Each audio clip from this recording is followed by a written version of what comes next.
Hey everyone, it's Megan here from Megan Makes Do, and today I'm going to show you how to make my latest knitting pattern in collaboration with Lion Brand Yarn, the Callahan Throw. I love this soft, squishy texture paired with Heartland yarn. It's the perfect match. It's a great blanket to start getting ready for fall, and it actually is so much fun to make. So let's go ahead and get started learning how to make this amazing, squishy, textured throw.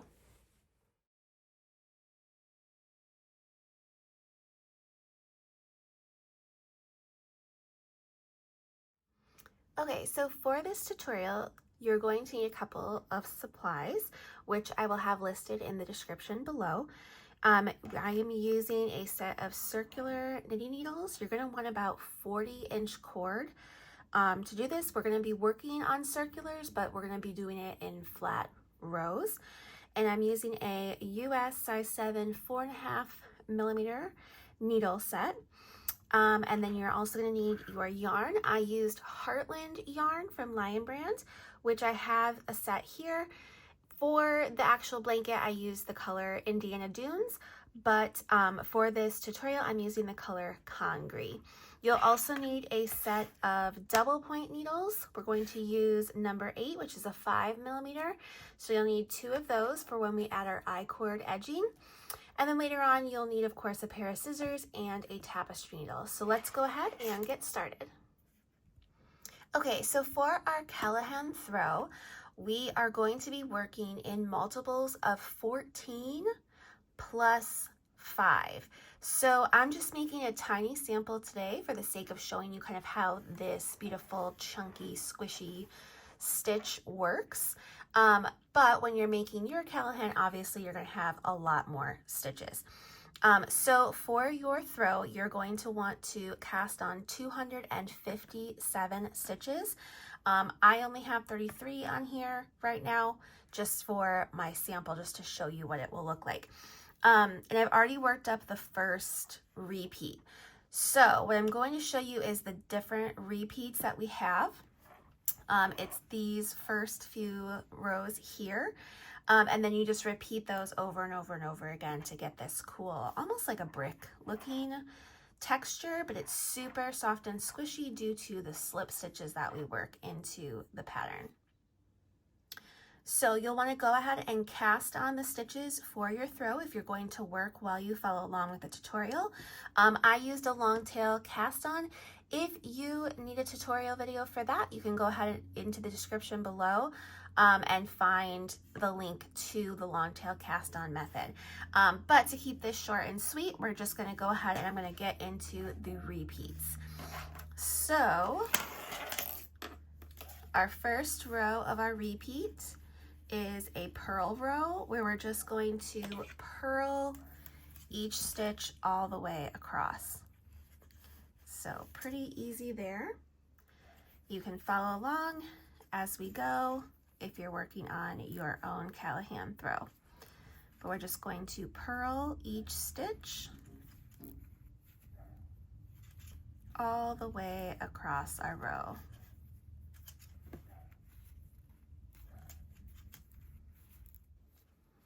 Okay, and then we will turn. And for row 2, we are going to knit all stitches across. So the first 3 rows, very basic, just a purl row and then a knit row for row 2. And row 3, we are also just going to purl across.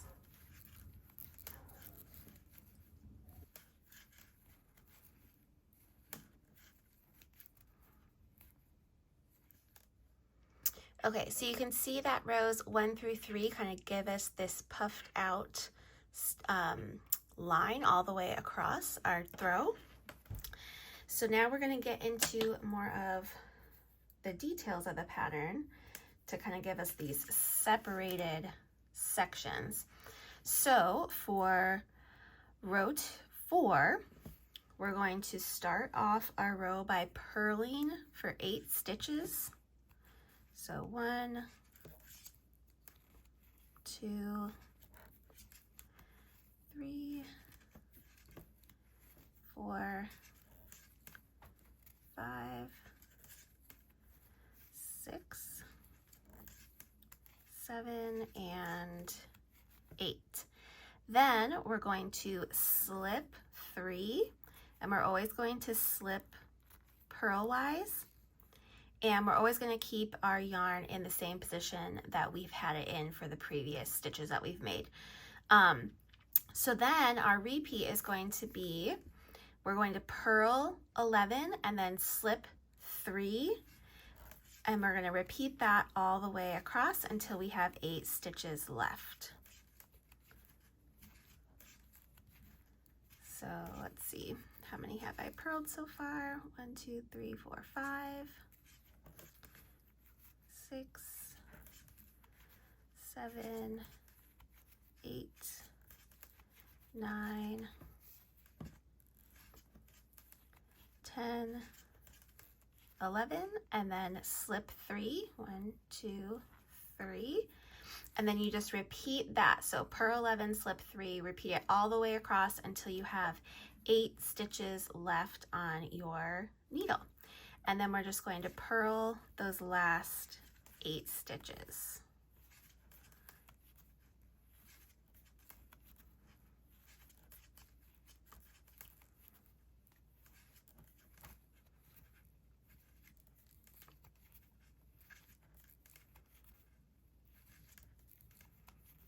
Okay, and then turn, and for row 5, we're basically doing the same thing, except instead of purl stitches, we're doing knit stitches.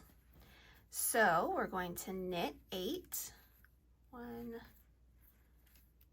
2, 3, 4, 5, 6, 7, and 8, and then we're going to slip 3, again keeping our yarn where it already was when we were doing the previous stitches, so in the back, and we're going to slip purlwise still, so 1, 2, 3, and then we're going to knit 11, slip 3, and repeat that all the way across until we have 8 stitches left.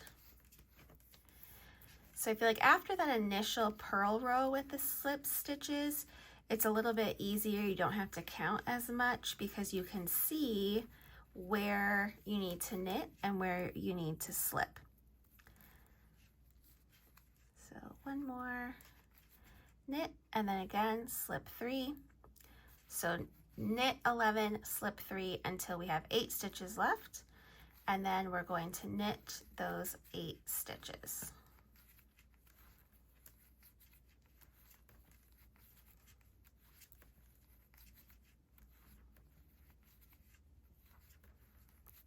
Okay, so for rows 6 and 7, we're just repeating rows 4 and 5. So we're going to do the purl with the slips and then the knits with the slips.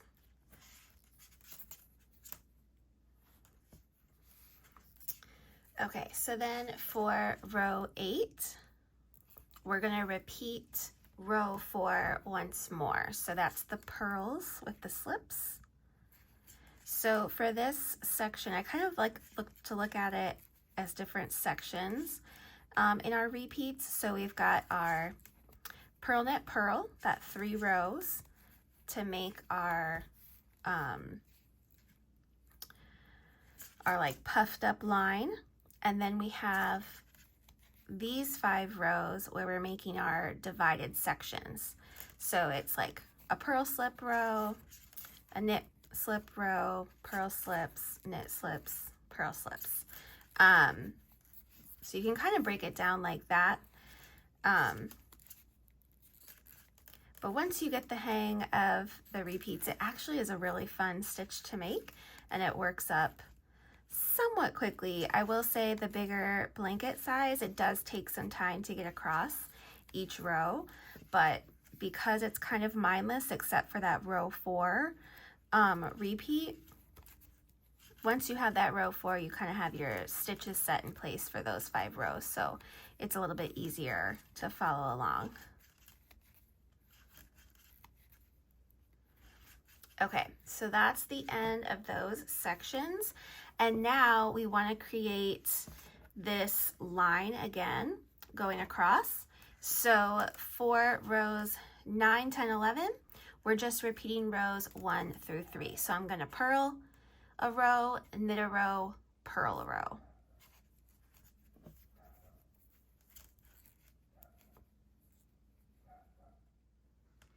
Okay, so I've gotten our next set of 3 rows here to make that thicker line.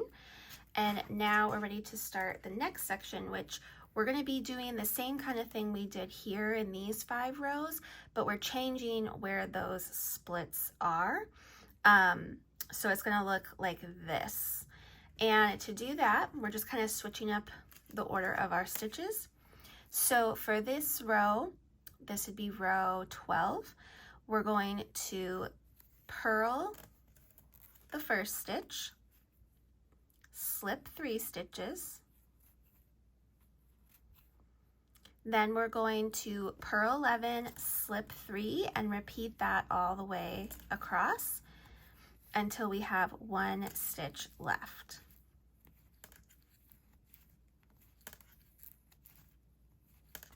So let's see how many stitches we've done. 1, 2, 3, 4, 5, 6,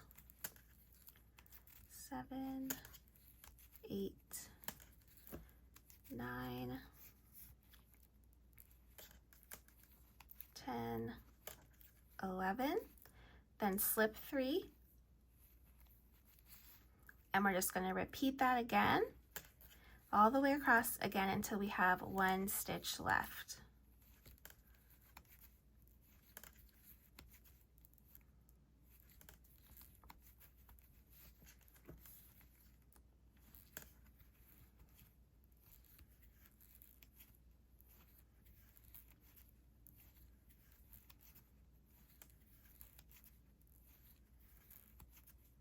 And slip our 3, and just how we did with our row 4 repeat, we're just gonna purl that last stitch. And then again, like we did before, on this side, same thing, except we are knitting those stitches instead of purling. So knit 1, slip 3, and then knit 11, slip 3 all the way across until you have 1 stitch remaining.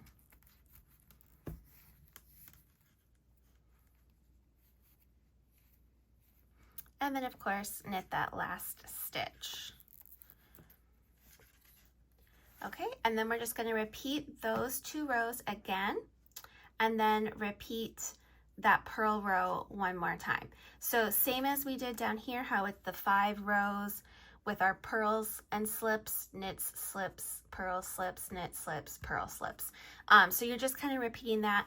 It's just that for one set, you're going to start with 8 stitches on either side, and the next set you'll start with 1 stitch on either side, and that's going to give us kind of that brick wall looking thing. So I'm going to go ahead and repeat maybe another set of this and then show you how to end your rows, but you're just repeating 16 rows over and over again until you've gotten through all of the repeats for the pattern, or until you've gotten to the height that you desire for your blanket. Okay, so I just finished another repeat of the 16 rows up here, and now what we want to do is, once you get to that point in the pattern, I believe that you'll repeat those 16 rows for about 27 times, and then you want to repeat rows 1 through 10 1 time. So you'll be repeating like these 3, like the knit purl rows, this set of 5 rows where we slip the stitches, and then the first 2 rows of this line here. So you'll do a purl row, knit row, and then stop. So just repeat rows 1 through 10 1 time, and then I'll meet you back here and I'll show you how we will bind off. So now that we've done our rows 1 through 10 once more, our next row would be a purl row. So during this row, we're going to be binding off purlwise. So I can show you how I like to do that kind of bind off. So same as if we were to do like a knit bind off, we're going to purl the first 2 stitches. And then I find it's easiest if I bring my yarn to the back and then bring the right side stitch over the left side stitch. Then bring my yarn back to the front, purl the next stitch, bring it to the back, and draw the right stitch over the left. So it's kind of a bit of back and forth since you're having to move your yarn from front to back after each step, but I find it's way easier than trying to get those stitches over each other with your yarn still in front. So we're just going to bind off completely purlwise, and then we'll be ready to add our I-cord border. Okay, so I've bound off my last stitch, and now I'm going to cut my yarn, leaving a tail that I can weave in later, and just fasten that off. And now we are ready to add our I-cord edge. So adding an I-cord edge is actually pretty simple. This is where we're going to need 2 of our double point needles. And the only tricky part about this is basically figuring out your tension across the edge of your throw blanket, especially these edges here. So when you're working through the top and bottom, you have stitches here that you can easily work into. But when we're going along the edge, we have to be mindful of our tension and make sure that we're, you know, picking up a stitch along the edge evenly all the way across. That's also going to help when we are blocking at the end to kind of keep it stretched out a little bit and very open with our work. We don't want it to be too bunchy. We want it to kind of open up a little bit here. We want to flip over our piece so that the wrong side is facing. You'll always want to start your I-cord with the wrong side facing because you'll have more of it showing on the front than you will on the back. So we're going to take our double point needles. Again, I'm using a 5mm. I'm going up like 1 size versus what I did for my main body of my throw. And we're going to take our yarn and we're going to cast on. I like to use the long tail cast on method, but we're just going to cast on 4 stitches. Now there's a number of different ways that you can cast on. It's really a personal preference. This is the one that I'm most comfortable with. I know that some people who are doing an applied I-cord edge like to cast on with a provisional cast on and then take that apart and do the Kitchener stitch for seaming. I have not mastered that skill yet, so when I do, I will of course make another video, but for this tutorial, I'm just going to show you what I did for my Callahan throw. So I like to start on one of the raw edges here, and you can see the edge is not perfectly straight. It kind of dips in and out, but applying the I-cord edge will kind of straighten this out for us. You'll also notice that as you're working, you're gonna have to skip every few rows in order to keep it nice and even and straight. There's not an exact number. I kind of just looked at what looked good. But you'll notice that as you apply the I-cord, if it starts to get kind of wavy, that means that you've picked up too many stitches. If it starts to kind of tug and pull, that means too few stitches. Plus, since we're using a larger size, I do recommend skipping. I would say pick up for every 8 rows, maybe pick up 5 stitches. That could be a good number to kind of set your sights on. So, okay, anyway, now we have our 4 cast on stitches. You want to make sure that your tail end is out of the way. You don't want to be picking that up on accident. But along this edge with the wrong side facing us, we're going to insert our needle and pick up a stitch. Oops, I kind of want to go maybe down so that I'm pulling up in a spot that's a little more secure. There we go. Okay. Then we push our stitches all the way to the other end, grab our other double point needle, and we're going to knit 3 stitches. So you'll see our yarn is right here on this side, but we're pulling it across to knit, and that's what's going to give it that rolled edge, and make it totally encased, like you're encasing the edge of the throw into the I-cord. So we'll knit 3, and then when we get to these last 2 stitches, one is the initial stitch on our needle and one is the picked up stitch. We're going to knit those stitches together through the back.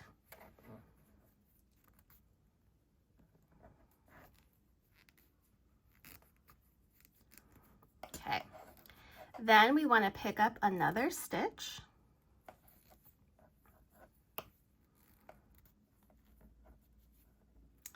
Sometimes the Heartland yarn can be a little bit splitty.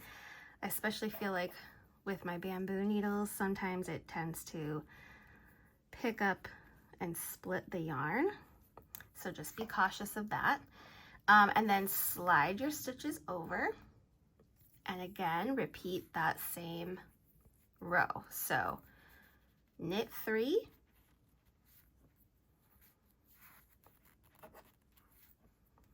And then knit the last 2 stitches together through the back.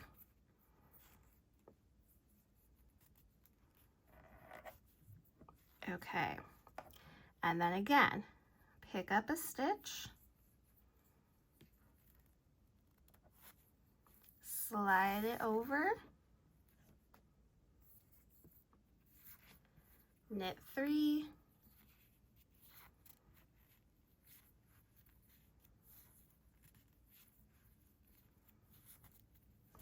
and knit 2 together through the back.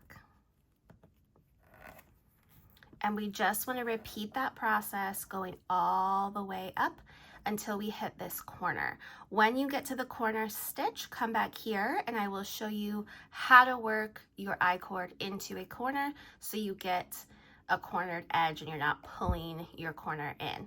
So I'm just going to go ahead and keep going all the way up. And again, I'm not going into every single row on the edge here. I'm probably working about 5 stitches for every 8 rows. So go ahead and I will meet you back here at the corner. Okay, so I've gotten to the corner here, and since this is my bound off stitch, it can kind of get a little bit loose, which is fine because once we weave that end, it'll pull it nice and tight again. But into this corner stitch, we're going to pick up our stitch for our next row. And then work that row as we normally would. So make sure my end doesn't get in the way. So knit 3. And then knit 2 through the back. And then we want to repeat those steps 2 more times going into that same corner stitch. So I already picked up 1. So I want to pick up a second time in that corner and then work a regular row.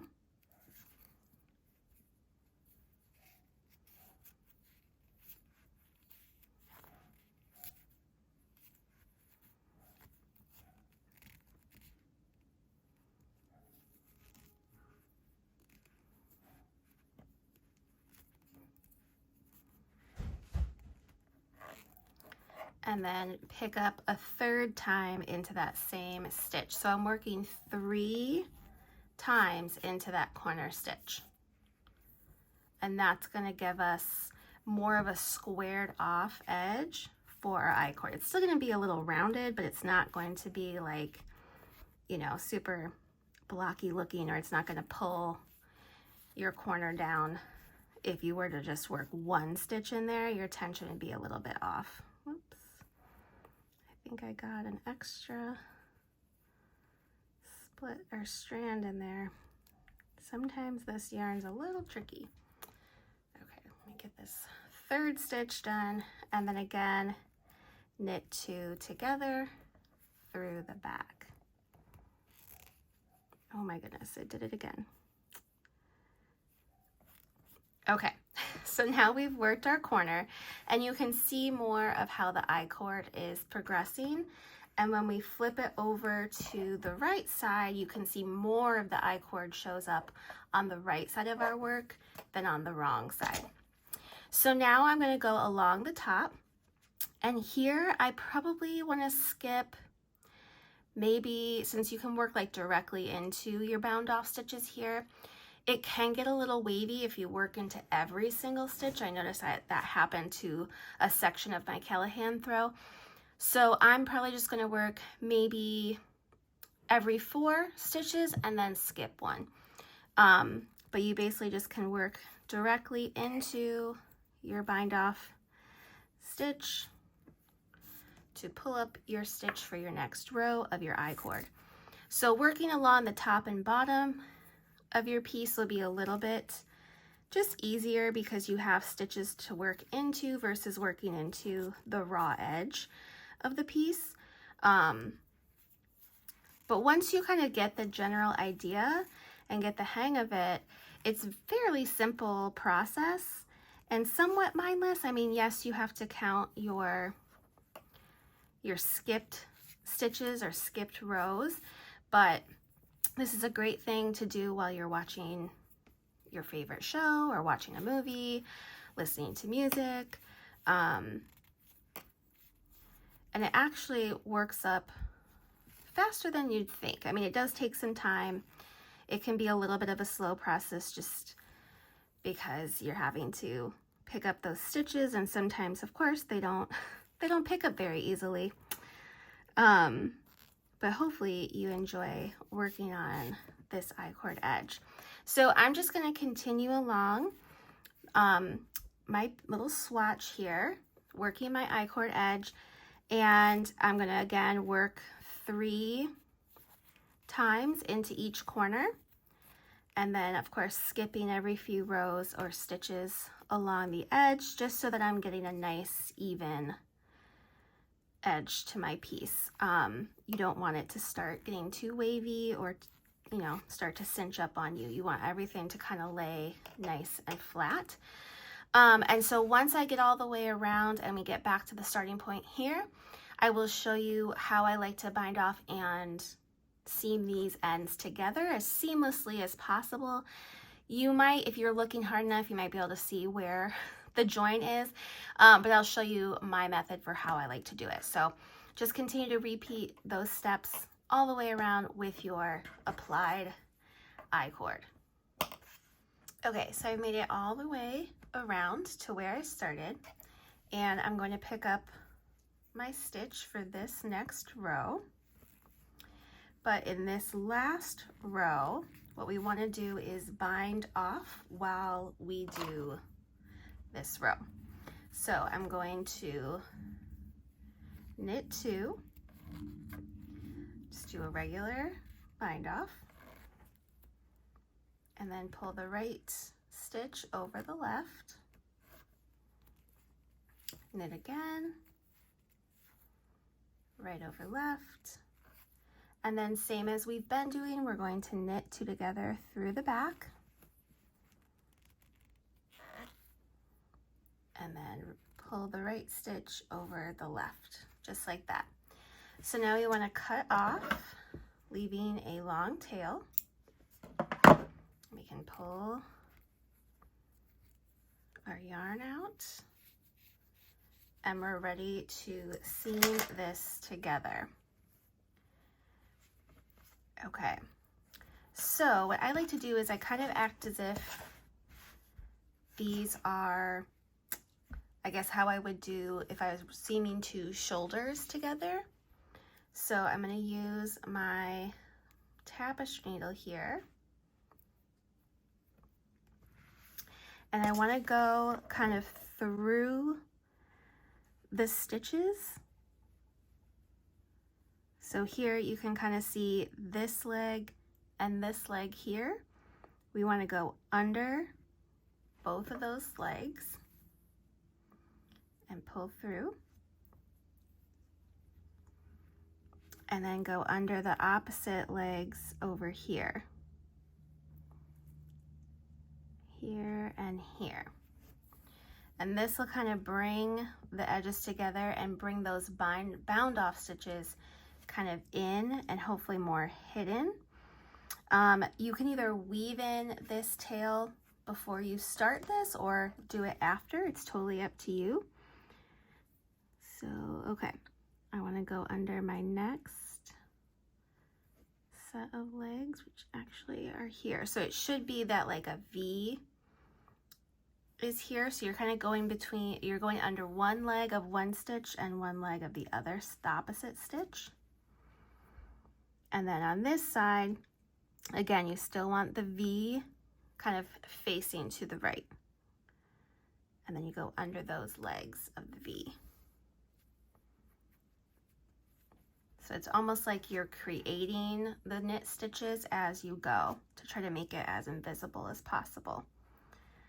Okay, so here it kind of gets a little tricky. Trying to see, here's our V going under both legs.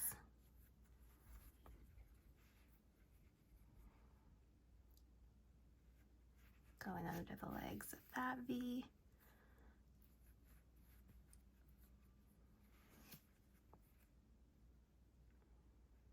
And then here's our last V on that side. And here, let me see, it can get hard to see as we go. I'm going to go under this one and kind of into the edge of my blanket there. Okay, so now I can weave in those ends and it's almost seamless. If you're really looking closely, you can probably tell that that's where the seam is. But you just want to kind of try to do it as invisibly as possible. And then once those ends are woven in, it'll practically be invisible. So that's how I like to finish off my I-cord. And then I'm gonna just kind of pull the ends to the back here. So you can kind of see, obviously I still have some ends from the beginning. But here you can see how your finished blanket edges with your I-cord will look. So you can see more of the I-cord is visible on the front versus on the back. And you can kind of see, I probably could have picked up less stitches along this edge here because it is looking a little wavy. But once I give it a nice blocking, it should help kind of stretch those stitches out a little bit and make it more even. And then we have these nice little corners where we added those 3 stitches in the corners. It still is somewhat rounded, but it helps us kind of get around that edge there. So then all you'll need to do is weave in your ends and block your piece and you'll be all set to enjoy your new Callahan Throw. You can find the written version of the pattern through the description below. There's links down there to the written version, the PDF that you can purchase in my shop, and the complete kit from Lion Brand Yarn, where you can pick whatever color of Heartland yarn you would want your Callahan Throw to be in. So I hope that you enjoyed this tutorial and I hope that you enjoy your new Callahan Throw. Don't forget to like and subscribe and turn on notifications so you know when my next video is up.